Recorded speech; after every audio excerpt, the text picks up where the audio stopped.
what were my parents going to do?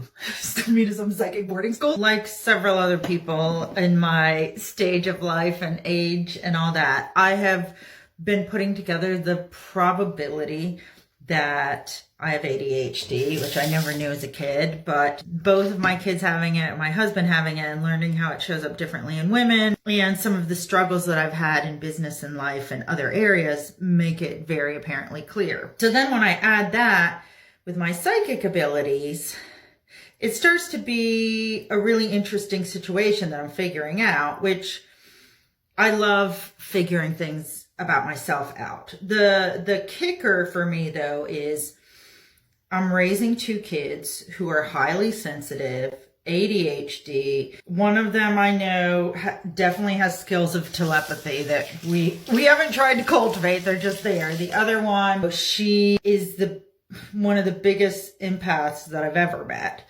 And yet we're living in a world that doesn't really support their needs, their tendencies, general. And I don't know that growing up, the world didn't support me.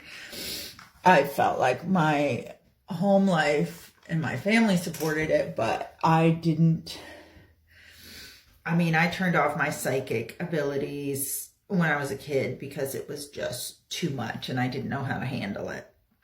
And what were my parents going to do?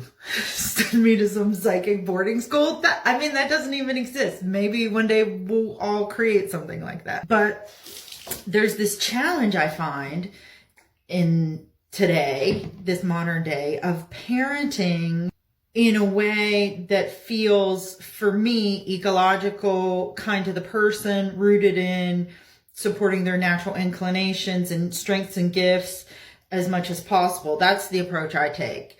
But society needs to change. And how do I equip my kids for change, knowing that the society doesn't support them as it is?